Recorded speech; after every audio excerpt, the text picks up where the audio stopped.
હવે આપણે આગળ જોયું એ પ્રમાણે કે જે પ્લાઝ્મોડિયમ જે છે એના મુખ્યત્વે 3 સ્વરૂપો છે. એમાં પ્લાઝ્મોડિયમ વાઇવેક્સ, ફેલ્સીબેરમ અને મલેરી. એના સિવાય ચોથા સ્વરૂપની જે આપણે ચર્ચા કરેલી હતી પ્લાઝ્મોડિયમ ઓવ્યુલ, કે જે ખૂબ જ ઓછી માત્રામાં જોવા મળે છે. પ્લાઝ્મોડિયમ સજીવ જે છે જે મનુષ્યમાં મેલેરિયા માટે જવાબદાર છે એના વિશે ચર્ચા કરવાની છે. ખાસ કરીને પ્લાઝ્મોડિયમ જે છે એ પરોપજીવી છે, એટલે એને પોતાનું જીવનચક્ર પૂર્ણ કરવા માટે ખાસ કરીને યજમાનની જરૂર પડે છે. અને આ યજમાન જે છે એ ખાસ કરીને મનુષ્ય બને છે. એટલે મનુષ્યમાંથી પોષણ મેળવીને પોતાનું જીવનચક્ર યજમાન તરીકે પૂર્ણ કરશે. તો સૌથી પહેલાં મેલેરિયાની શરૂઆત થવા માટે એનોફિલિસ માદા મચ્છરનું મનુષ્યને કરડવું જે છે એ અવશ્ય બને છે. એટલે શરૂઆતમાં સૌથી પહેલાં માદા એનોફિલિસ મચ્છર, ખાસ યાદ રાખવાની વાત છે કે માદા એનોફિલિસ મચ્છર જે છે એ મનુષ્યને કરડવું સૌથી વધુ અગત્યનું છે. જેવું માદા એનોફિલિસ મચ્છર મનુષ્યને કરડે છે એટલે મેલેરિયાની શરૂઆત થાય છે. તો અહીંયા આપણે ચર્ચા કરવાના છીએ મેલેરિયાનું જીવનચક્ર, એટલે કે પ્લાઝ્મોડિયમનું જીવનચક્ર. તો સૌથી પહેલાં કે જ્યારે કોઈ મચ્છર, એમાં પણ ખાસ કરીને માદા એનોફિલિસ મચ્છર મનુષ્યને કરડે ત્યારે સ્પોરોઝુએટ, હવે આ સ્પોરોઝુએટ જે છે એ ખાસ કરીને પ્લાઝ્મોડિયમનું એક સ્વરૂપ છે કે જે શરીરમાં પ્રવેશે છે. જ્યારે મચ્છર કરડે ત્યારે સ્પોરોઝુએટ આ જે છે એ સીધે સીધું મનુષ્યના રુધિરમાં પ્રવેશે છે. ત્યારબાદ મનુષ્યના રુધિરમાં પ્રવેશી ગયા બાદ સ્પોરોઝુએટ જે છે એ પરોપજીવી સ્પોરોઝુએટ રુધિર દ્વારા યકૃત સુધી પહોંચે છે. યકૃત સુધી પહોંચવાનું મુખ્ય કારણ શું છે? તો યકૃતની જો વાત કરીએ તો શરીરની મોટામાં મોટી રાસાયણિક ફેક્ટરી છે. ઘણી બધી ક્રિયાઓ જે છે એ યકૃતની અંદર થાય છે. સૌથી વધુ વજન પણ ધરાવતી ગ્રંથિ છે અને મોટામાં મોટી રાસાયણિક ફેક્ટરી પણ છે. તો જે યકૃત છે આ યકૃતની અંદર ખાસ કરીને સંગૃહિત ખોરાક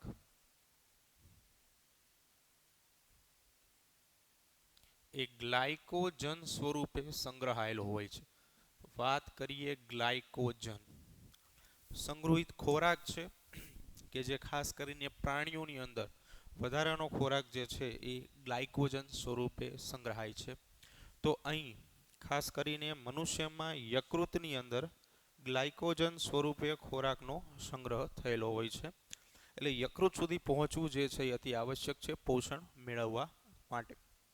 બીજું કે પરોપજીવી જે છે એ યકૃતની અંદર પહોંચી જાય છે. યકૃતની અંદર રહેલા યકૃત કોષો એની અંદર અલિંગી પ્રજનનની ક્રિયા કરે છે. તો અલિંગી પ્રજનનની ક્રિયા શું છે?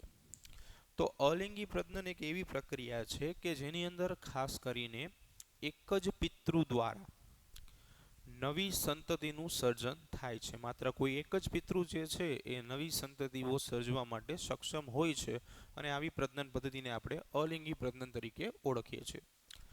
તો પરોપજીવી યકૃત કોષમાં જઈને અલિંગી પ્રજનનની ક્રિયા કરશે. આ અલિંગી પ્રજનનની ક્રિયા થયા બાદ જે પરોપજીવી સ્પોરોઝોઇટ છે એ યકૃત કોષને તોડી નાખશે. જે બતાવ્યા પ્રમાણે અહીંયા જે પરોપજીવીઓ જે છે કોઈ કોષમાં સંગ્રહિત થાય છે, સંખ્યામાં વધારો થઈને કોષ જે છે એને તોડી નાખે છે. તો જેવા યકૃત કોષને તોડી નાખશે એટલે બધા પરોપજીવીઓ જે છે એ સીધે સીધા યકૃત કોષ તૂટવા બાદ સીધા રુધિરમાં મુક્ત થશે. તો કોષોને તોડીને સીધા રુધિરમાં મુક્ત થાય છે. આગળ તો પરોપજીવી જે છે એ રક્તકણની અંદર અલગ અલગ નામથી આપણે એને ઓળખીએ છીએ. આરબીસીએસ, ઇરિથ્રોસાઇટ્સ, અલગ અલગ નામ છે. Red blood cells, red blood corpuscles, અલગ અલગ શબ્દોથી આપણે એને ઓળખીએ છીએ. તો રક્તકણની અંદર ફરી વખત અલિંગી પ્રજનનની ક્રિયા કરે છે. ફરી વખત અલિંગી પ્રજનનની ક્રિયા કરશે. ત્યારબાદ રક્તકણને તોડે છે. ખાસ અગત્યનો પોઈન્ટ જે છે એ આ છે. પ્રક્રિયાની શરૂઆત, મેલેરિયા થવાની શરૂઆત જે છે એ રક્તકણ તૂટવા પછી તરત થશે. તો રક્તકણ તૂટવાથી શું ફેરફાર થાય છે? તો સૌથી પહેલા વાત કરીએ કે રક્તકણની. રક્તકણ એટલે કે આરબીસીએસ. રક્તકણ જે છે એ રક્તકણ લાલ રંગના હોય છે અને આ લાલ રંગ માટે જવાબદાર છે હિમોગ્લોબિન, કે જેને ઇન શોર્ટમાં એચબી તરીકે પણ ઓળખવામાં આવે છે. આ હિમોગ્લોબિન જે છે એ શ્વસન રંજક દ્રવ્ય છે અને એના લાલ રંગ માટે, જે લાલ રંગ ધરાવે છે એના માટે Fe+2 જવાબદાર ઘટક છે. તો રક્તકણની અંદર જે હિમોગ્લોબિન છે એને તોડી નાખવામાં આવે છે. એટલે હિમોગ્લોબિન તૂટવાથી એ બે ભાગમાં ડિવિઝન પામે છે. એમાં એક છે હિમ અને બીજું છે ગ્લોબિન.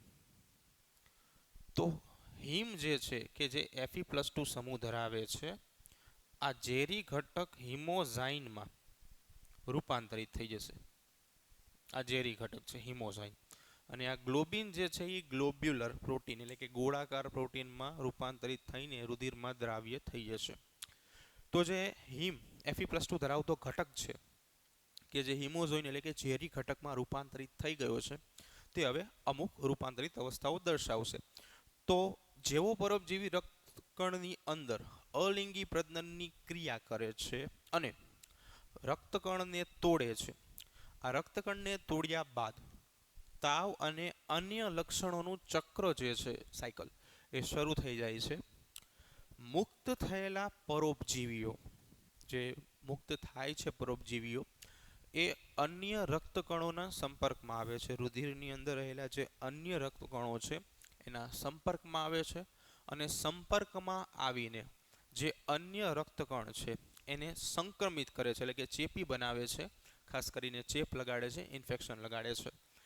સંક્રમિત થતા જે રક્તકણો ખાસ કરીને નોર્મલ કન્ડિશનમાં હતા, એ બધે બધા જે છે એ હવે મેલેરિયાના ઘટકો તરીકે કામ કરશે. ત્યારબાદ શું થાય તો કે જે પ્રમાણે આપણે અહીંયા આકૃતિમાં દર્શાવેલ છે કે એક ઘટક જે છે અન્ય રક્તકણોને સંક્રમિત કરે છે. હવે જે સ્પોરોઝોઇટ સ્વરૂપ છે ખાસ કરીને, તો એ સ્વરૂપની અંદર રક્તકણમાં લિંગી અવસ્થા જે છે એ વિકાસ પામશે. તો લિંગી અવસ્થા જે છે એ વિકાસ પામે છે એટલે લિંગી પ્રક્રિયાની અંદર ખાસ કરીને જન્યુઓનો સમાવેશ થાય છે. એટલે જન્યુ કોષો જે છે એ પ્રક્રિયા શરૂ કરશે, જેમાં બે સ્વરૂપો રૂપાંતરિત પામશે. એક છે નર અને બીજું છે માદા. બંને ઘટકો જે છે એ ખાસ કરીને જ્યારે માદા મચ્છર ફરી વખત મનુષ્ય યજમાનને કરડે છે એ સમયે તેના રુધિર આહાર સાથે જન્યુ કોષો મચ્છરની અંદર દાખલ થાય છે. ગેમેટોસાઇટ્સ તરીકે ઓળખવામાં આવે છે જન્યુ કોષોને. તો જે રુધિર આહાર મચ્છર દ્વારા લેવામાં આવે છે, જેની અંદર જન્યુ કોષો હાજર છે, આ બંને જન્યુ કોષો મચ્છરના આંતરડામાં જાય છે. મચ્છરના આંતરડામાં ફલનની ક્રિયા થાય છે. તો ફલનની ક્રિયા શું છે?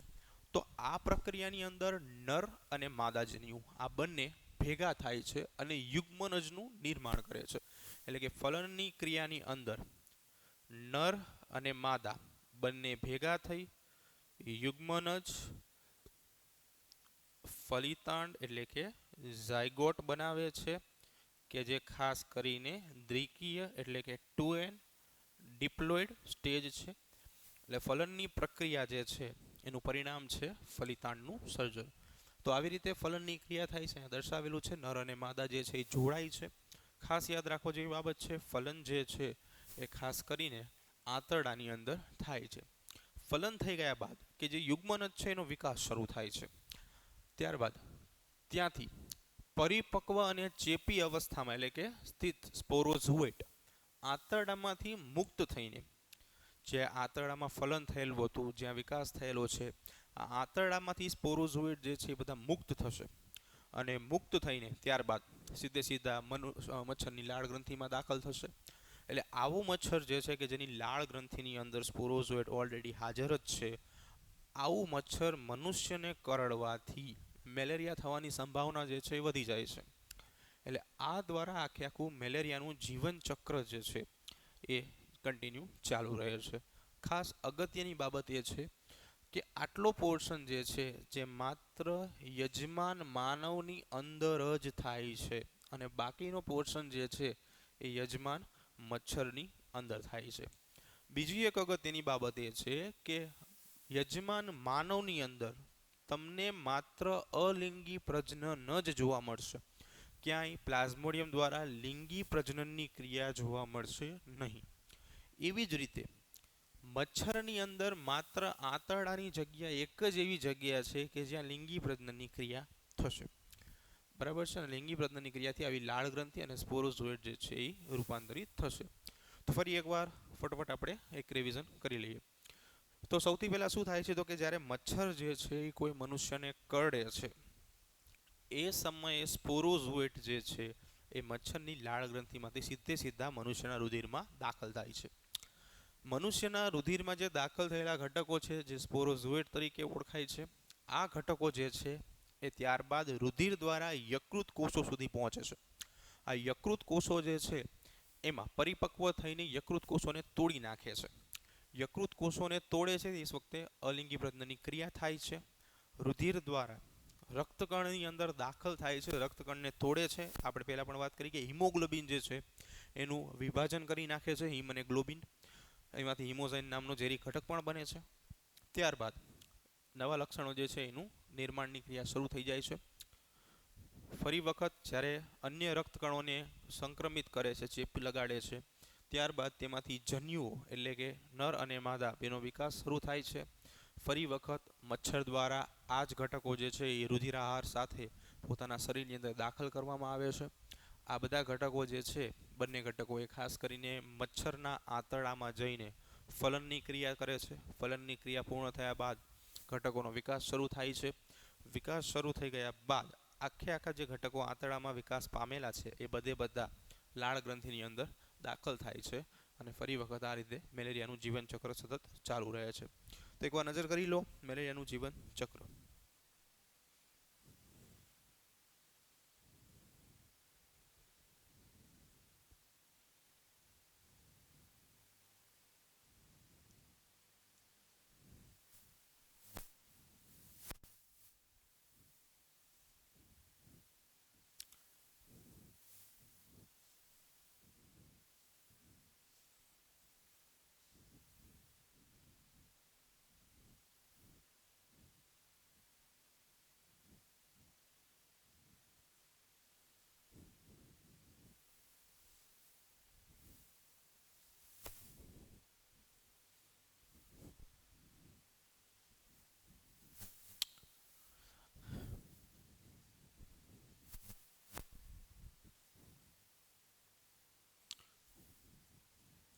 તો હવે આપણે આપણા આગળના રોગની ચર્ચા કરવાની છે કે જે અમીબિયાસિસ તરીકે ઓળખાય છે. તો ખાસ કરીને ચર્ચા કરીએ તો સૌથી પહેલાં આ રોગ જે છે એ રોગ માટે જવાબદાર સૂક્ષ્મ સજીવ કોણ છે? તો એન્ટામીબા હિસ્ટોલાઇટિકા.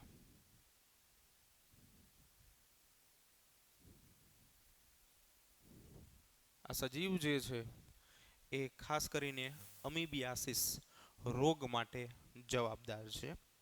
તો આ રોગના સામાન્ય લક્ષણો શું છે? સામાન્ય લક્ષણોની જો વાત કરીએ તો ખાસ કરીને સામાન્ય લક્ષણોમાં કબજિયાત, આ ઉપરાંત ઉદર એટલે કે પેટમાં દુખાવો, આના સિવાય મળમાં અતિશ્લેષ્મીય ગાંઠો, આવા જે છે એના કેટલાક લક્ષણો છે. અમીબિયાસિસ જે છે એ આના સિવાય અમીબીય મળો તરીકે પણ ઓળખાય છે, એટલે એવો પણ પ્રશ્ન પૂછી શકે છે. સાથે સાથે આ જે રોગ છે એનું વાહકનું કામ એટલે કે રોગના વાહકો જે છે, ખાસ કરીને ઘર માખી, તો જે ઘર માખી જે છે એ ખાસ કરીને ખોરાક ઉપર જ્યારે બેસે ત્યારે એને દૂષિત કરે છે. તો એના દ્વારા થાય છે.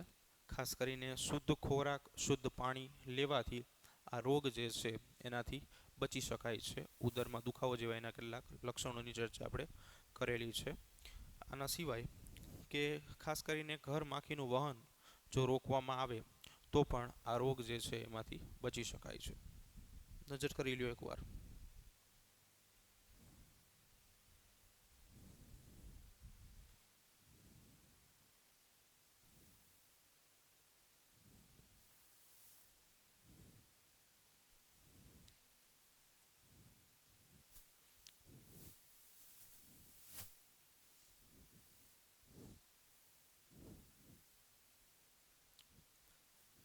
તો એના પછી હવે આપણે એસ્કેરિયાસિસ જે નવો આપણો રોગ છે એના વિશે અભ્યાસ કરવાનો છે.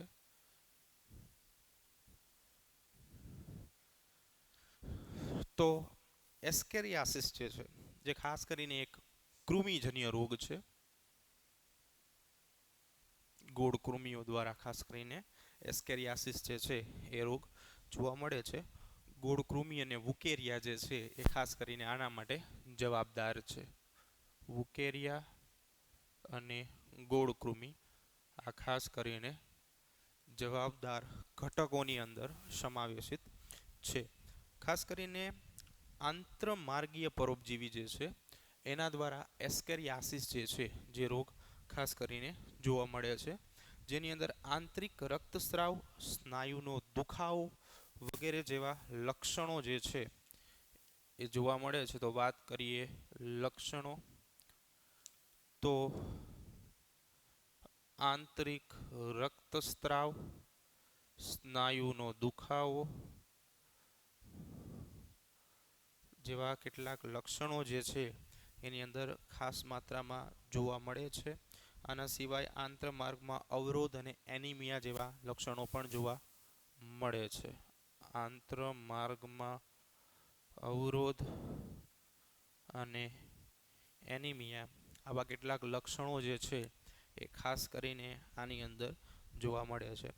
તો ખાસ કરીને ચેપગ્રસ્ત વ્યક્તિ જે છે, ચેપગ્રસ્ત વ્યક્તિ કે જેના સંપર્કમાં આવેલા હોય છે, આ વ્યક્તિ એના શરીરની અંદર આંતરમાર્ગમાં આવા કૃમિઓ જે છે એની ખાસ હાજરી જોવા મળે છે. તો કેવી રીતે ફેલાવો થઈ શકે છે એની વાત કરીએ. તો જે ચેપગ્રસ્ત વ્યક્તિ છે, આ ચેપગ્રસ્ત વ્યક્તિના મળ દ્વારા આવા કૃમિઓ જે છે એના ઈંડા શરીરની બહાર ફેંકાય છે. અને ત્યારબાદ આવું દૂષિત પાણી અથવા તો કોઈ ઘર માખી દ્વારા વહન થયેલો હોય આવા ઘટકો જે છે એ ખોરાકમાં લેવાથી ખાસ કરીને આવો રોગ જે છે એ થાય છે. સામાન્ય રીતે દૂષિત ખોરાક, પાણી, શાકભાજી, દૂધ આ બધી વસ્તુ જે છે એના ફેલાવવામાં ઉપયોગી છે. તો દૂષિત ખોરાક, શાકભાજી, પાણી અને દૂધ જે છે એ ફેલાવવામાં પણ ખૂબ જ મહત્ત્વની ભૂમિકા ભજવે છે. તો વાત કરીએ હાથીપગા વિશેની. તો એના જે કૃમિઓ છે કે જે વુકેરિયા તરીકે ઓળખવામાં આવે છે, બેનક્રોફ્ટી અને મલાઈ. તો જે વુકેરિયાના બે કૃમિઓ છે, હાથી પગો, તો વુકેરિયા, બરાબર છે.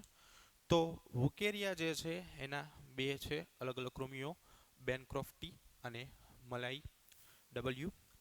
તો આ બે જે કૃમિઓ છે એ ખાસ કરીને સામાન્ય રીતે ફિલારિયલ કૃમિ જે છે, હાથીપગાની અંદર ફિલારિયલ કૃમિ, કે આ કૃમિ જે છે એને હાથીપગાનું કૃમિ તરીકે ઓળખવામાં આવે છે.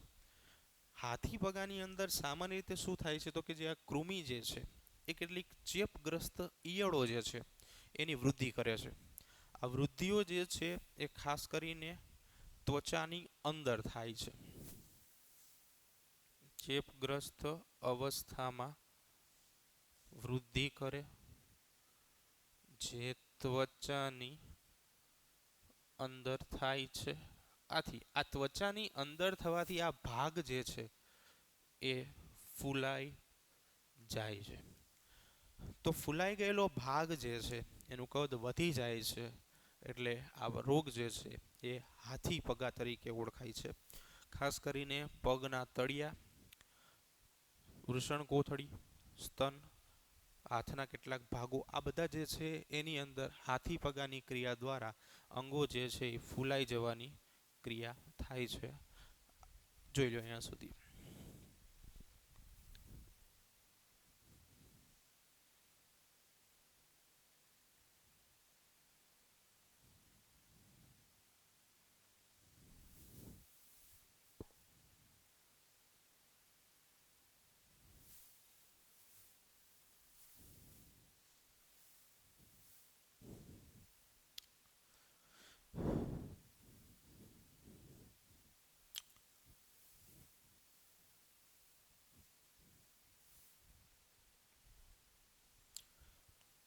તો આપણે અત્યાર સુધીમાં ખાસ કરીને વાયરસ, બેક્ટેરિયા, પ્રજીવો, કૃમિઓ દ્વારા થતા રોગો વિશે અભ્યાસ કર્યો. હવે આપણે અભ્યાસ કરવાનો છે ખાસ કરીને ફૂગ દ્વારા થતા કેટલાક રોગો, ફંગલ ડિસીઝ, ફૂગ દ્વારા ફેલાતા ચેપ, ફંગલ ઇન્ફેક્શન્સ વિશે આપણે ચર્ચા કરીશું. તો ફૂગ દ્વારા ફેલાતા રોગોની જો આપણે વાત કરીએ તો એની અંદર સૌથી પહેલાં આપણે દાદર વિશે અભ્યાસ કરવાનો છે કે જે ફંગલ ડિસીઝ જે છે જે આપણા અભ્યાસક્રમની અંદર આવેલો છે. તો વાત કરીએ દાદર વિશે.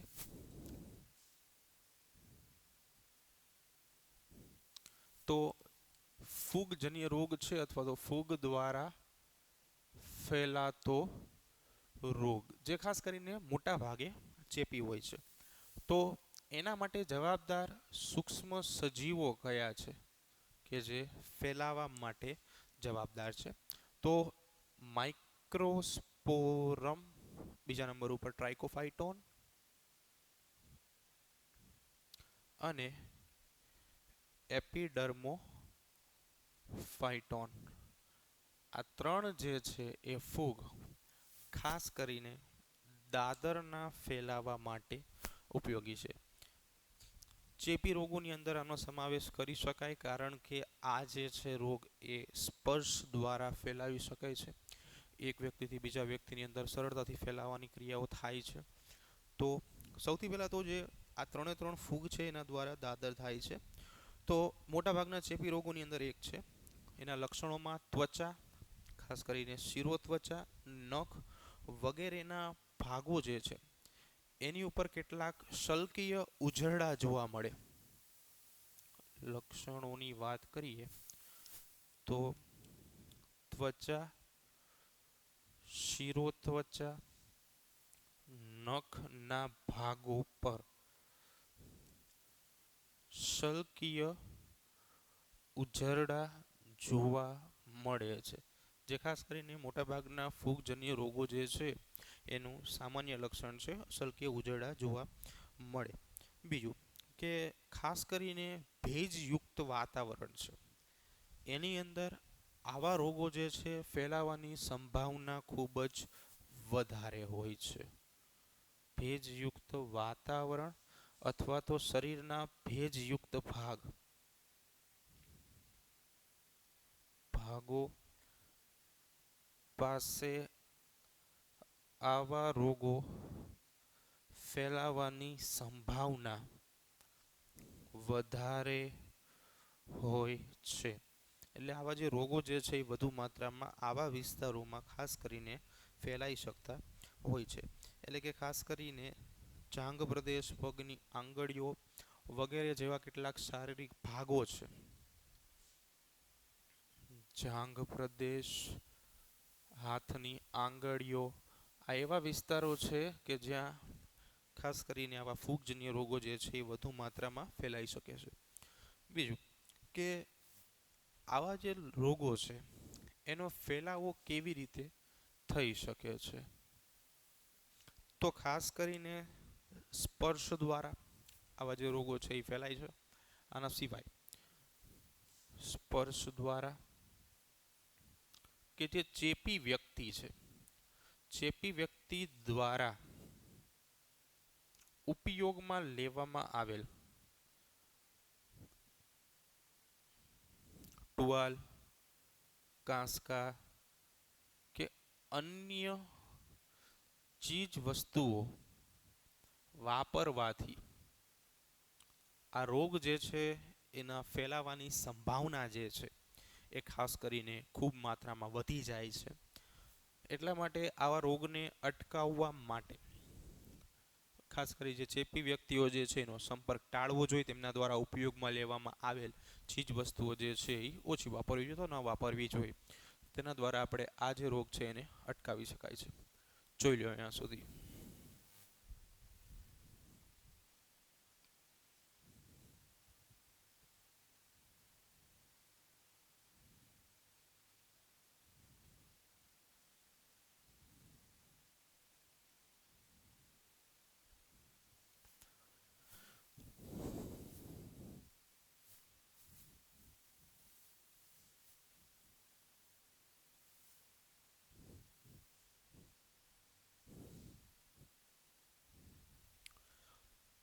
તો હવે આપણે આપણા આગળના ટોપિકની ચર્ચા કરીએ. તો સામાન્ય આગળનો ટોપિક જે છે એ છે જાહેર સ્વાસ્થ્ય જાળવવા માટેની વ્યવસ્થા.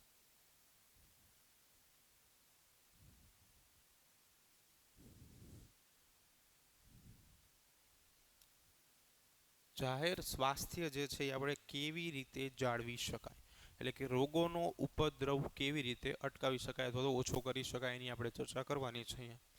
તો સામાન્ય રીતે આપણે ઘણા બધા પ્રકારના રોગો જોયા, જેની અંદર શરૂઆતથી બેક્ટેરિયા, વાયરસ, કૃમિઓ, ફૂગ, પ્રજીવો દરેક દ્વારા થતા રોગો વિશે આપણે અભ્યાસ કર્યો છે. તો જાહેર સ્વાસ્થ્ય માટેની વ્યવસ્થા, તો સૌથી પહેલાં ખોરાક અને પાણી શુદ્ધ વાપરવા જોઈએ. આના માટે પાણી જે છે એ ગાળીને અથવા તો ઉકાળીને પીવું જોઈએ, કે જેથી એની અંદર રહેલા જે સૂક્ષ્મ સજીવો જે છે, કેટલાક પેથોજન્સ એટલે કે રોગકારકો છે એ નાશ પામે. બીજું, મળ અને અન્ય ઉત્સર્ગ દ્રવ્યો નો ઉપયોગ, જેનો નિકાલ જે છે કોઈ ચોક્કસ સ્થળે જ કરવો જોઈએ.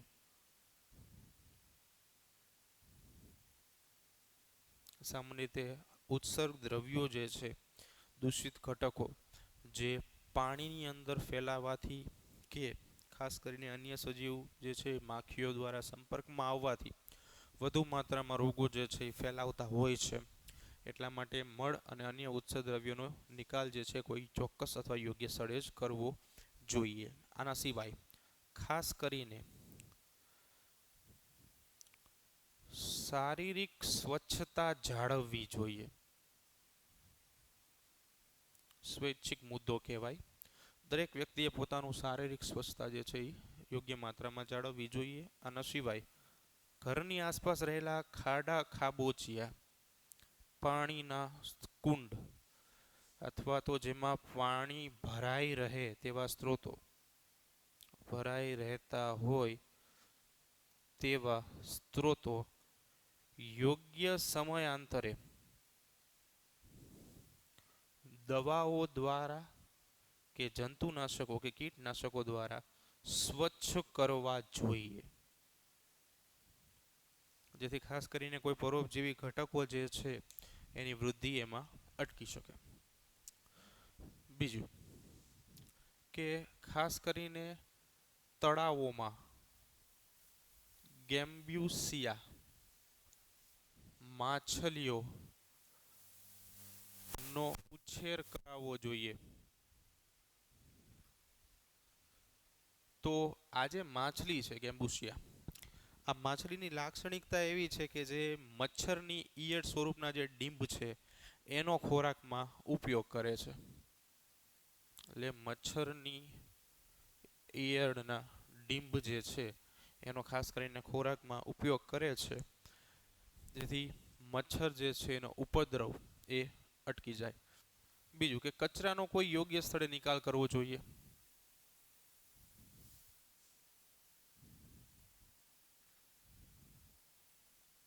જેથી ખાસ કરીને ઉપદ્રવી ઘટકો જે છે એ કોઈ એક જ સ્થળેથી દૂર કરી શકાય. બીજું કે કેટલાક રોગો માટે નિયત સમયાંતરે રસીકરણની પદ્ધતિનો ઉપયોગ કરવો.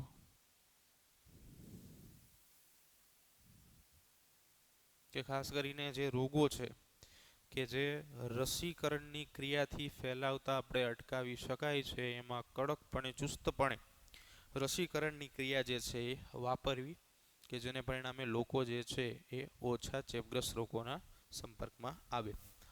અને ખાસ કરીને લક્ષણો દેખાતા ડૉક્ટરની સલાહ લેવી.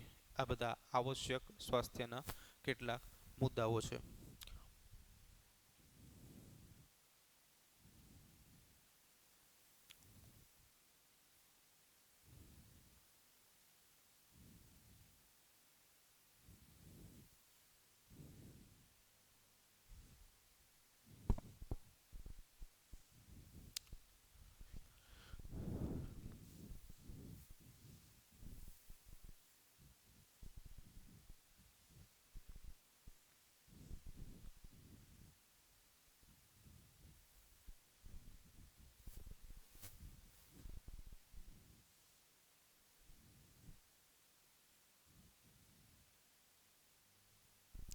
તો હવે આપણે ચર્ચા કરવાની છે આપણા આગળના ટોપિકની, કે જેનું નામ છે પ્રતિકારકતા. તો પ્રતિકારકતા શું છે? તો ખાસ કરીને આપણે જે વાતાવરણમાં રહીએ છીએ ત્યાં આજુબાજુમાં ઘણી માત્રામાં પેથોજન્સ એટલે કે રોગકારક કેટલાક વાયરસ, બેક્ટેરિયાઓ, અન્ય ઘટકો જે છે એ વાતાવરણમાં હાજર જ હોય છે. છતાં પણ આપણને બધા રોગો થતા નથી. એનું મુખ્ય કારણ એવું છે કે ખાસ કરીને આ બધા રોગો નથી થતા કારણ કે આપણા શરીરની પ્રતિકારકતા એટલે કે સૂક્ષ્મ સજીવો, પેથોજન્સ, રોગકારકો સામે લડવાની ક્ષમતા આવેલી છે, કે જેને આપણે પ્રતિકારકતા તરીકે ઓળખવામાં આવે છે. અને આ જે તંત્ર જે છે એ પ્રતિકારક તંત્ર છે. એટલે પ્રતિકારકતા જે છે એ ખાસ કરીને કે પ્રતિકારક તંત્ર એ રોગકારકો કે જેને આપણે પેથોજન્સ તરીકે ઓળખીએ છીએ અથવા તો પરજાત દ્રવ્ય જે છે એની સામે લડવાની, પેથોજન્સ સામે લડવાની ક્ષમતા દર્શાવે છે, કે જે પ્રતિકારકતા તરીકે ઓળખાય છે. તો સામાન્ય રીતે પ્રતિકારકતા જે છે એના મુખ્યત્વે બે પ્રકારો છે.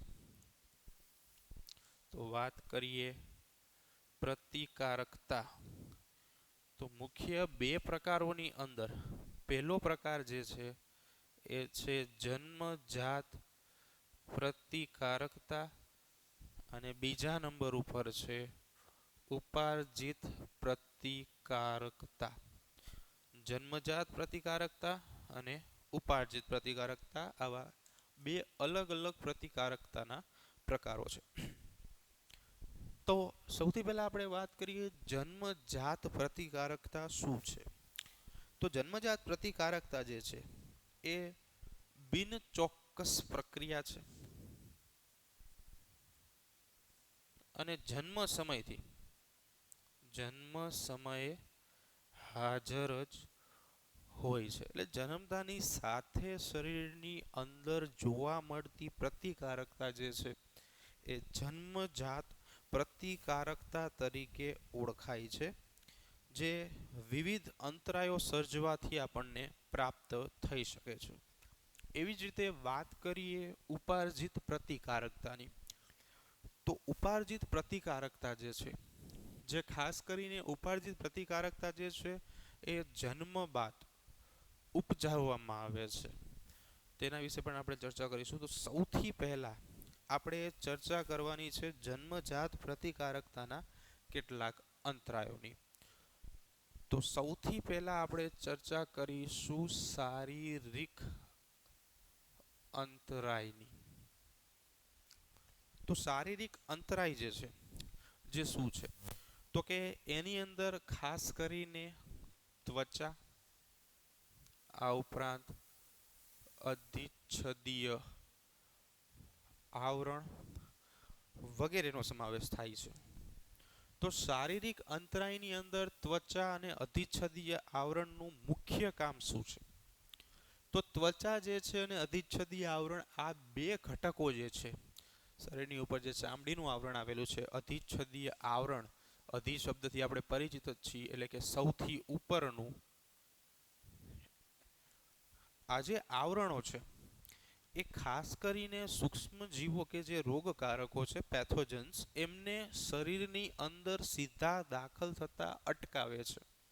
એટલે એ છે સૌથી મોટું અને મહત્વનું શારીરિક અંતરાય તરીકે ઓળખાય છે, કે જે સૂક્ષ્મજીવોને સીધા શરીરમાં દાખલ થતા અટકાવે છે.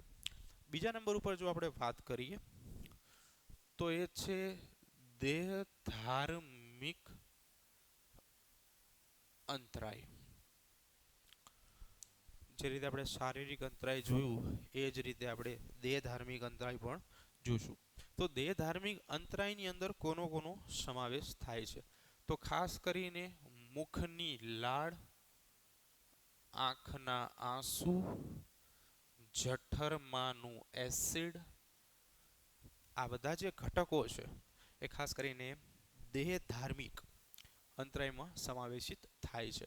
તો મુખની લાળ છે અને આંખનું આંસુ, આની અંદર લાઇસોઝાઇમ નામનું એન્ટીબેક્ટેરિયલ ઘટક આવેલું હોય છે. ખાસ અગત્યની વાત, લાઇસોઝાઇમ નામનું એન્ટીબેક્ટેરિયલ ઘટક આવેલું હોય છે. આ લાઇસોઝાઇમ એન્ટીબેક્ટેરિયલ ઘટક શું કરે છે? તો કદાચ ખોરાક દ્વારા કેટલાક સૂક્ષ્મ જીવો, રોગકારકો શરીરની અંદર દાખલ થાય છે, તો મુખની લાળની અંદર રહેલો લાઇસોઝાઇમ છે એમને મારી નાખશે અને શરીરની અંદર પાચન તંત્રમાં જતા અટકાવશે. સેમ ટુ સેમ જઠરમાંના એસિડની જો વાત કરીએ તો જઠરની અંદર રહેલું મંદ HCl એટલે કે હાઇડ્રોક્લોરિક એસિડ પણ આવું જ કંઈક કામ કરે છે. એટલે એમને દેહધાર્મિક અંતરાયો તરીકે ઓળખવામાં આવે છે. નંબર 3 ઉપર વાત કરીએ આપણે તો કોષાંતરીય અંતરાય.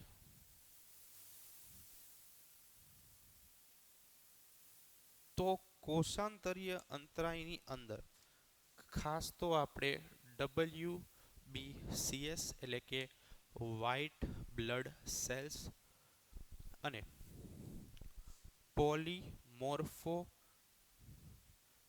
ન્યુક્લિયસ લ્યુકોસાઇટનું ચર્ચા કરવાની છે.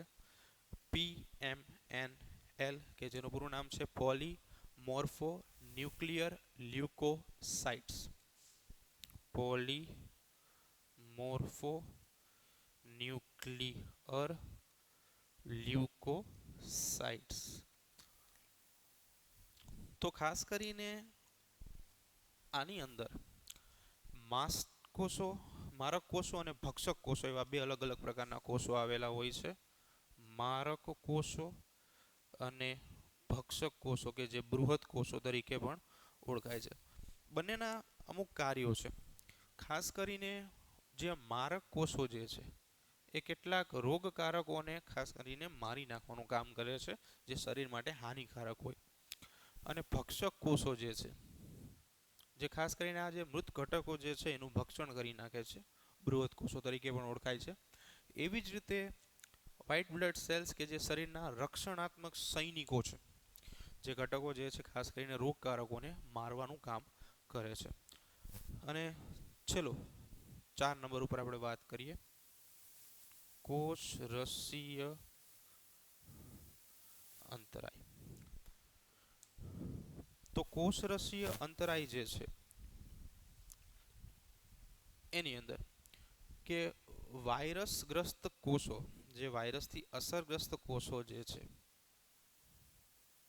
વાયરસથી અસરગ્રસ્ત કોષો જે છે એ ખાસ કરીને ઇન્ટરફેરોન્સ નામના પ્રોટીનમય ઘટક જે છે એનો સ્ત્રાવ કરે છે, જે સૂક્ષ્મ સજીવો, જે રોગકારકો છે, નુકસાનકારક ઘટકો, એમને મારી નાખવાનું કામ કરતા હોય છે.